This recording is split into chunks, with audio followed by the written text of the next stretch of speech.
নিঃস্বার্থ সেবা মঞ্চের উদ্যোগে এবং শিলিগুড়ি পুর নিগমের সহযোগিতায় সূর্য সেন পার্কে 50টি ফলের গাছ রোপণ করা হলো।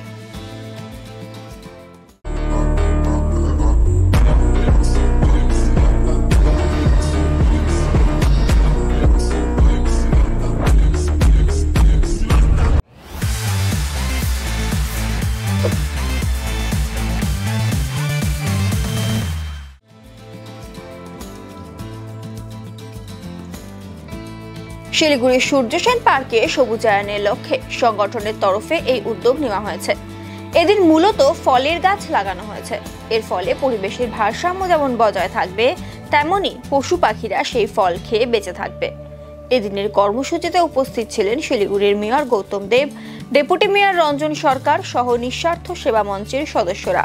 মেয়র গৌতম দেব জানান, নিঃস্বার্থ সেবা মঞ্চ প্রতিনিয়ত পরিবেশের জন্য কাজ করে যাচ্ছে। শহরকে সুন্দর ও সবুজায়নের লক্ষ্যে সকলকে এগিয়ে আসার বার্তা দেন তিনি।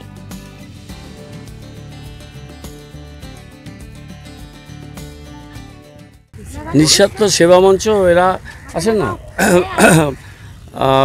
এখানকার ওনারা ভালো কাজ করছেন, সোশ্যাল সার্ভিস করছেন, ওরা এনভায়রনমেন্টের পক্ষে কাজ করছেন এবং এখানে গাছগুলো ওনারাই দিয়েছেন এবং ওনাদের উদ্যোগে আমরাও এসেছি, গাছগুলো লাগাচ্ছি। পার্কটাকে আরও সুন্দর, সবুজ এবং আরও দৃষ্টিনন্দন, আকর্ষণীয় করে তোলার কাজ চলছে। ওয়েদারটা খুব খারাপ আছে, কিন্তু তার মধ্যেও আমরা লাগালাম। আশা করি 2-4 দিনে বৃষ্টি আসবে এবং সবাই মিলে আমাদের শহরকে সুন্দর করে গড়ে তুলতে হবে।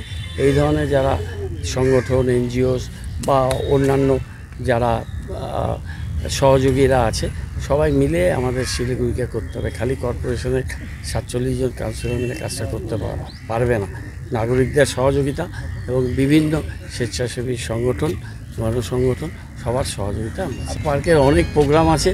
আমার মনে হয় ডিসেম্বরের মধ্যে হয়তো কাজটা পুরো শেষ হবে না, কিন্তু ডিসেম্বরের মধ্যে এর অনেক পরিবর্তন আপনারা দেখতে পাবেন। পুজোর মধ্যে টার্গেট রেখেছি যে 30শে সেপ্টেম্বরের মধ্যে বেশ কিছু পরিবর্তন হবে, ডিসেম্বরের মধ্যে অনেকটাই পরিবর্তন হবে এবং নেক্সট 25শে মার্চের মধ্যে পয়লা বৈশাখের আগে পুরো কাজ কমপ্লিট হবে।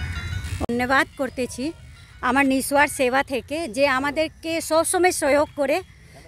এখন প্লান্ট লাগাচ্ছি, তারপরে পানির জল লাগালাম, সব সময় মেয়র সাহেব আমাদেরকে কোঅপারেট করে। তো ওনাকে অনেক অনেক নিঃস্বার্থ সেবা থেকে ধন্যবাদ।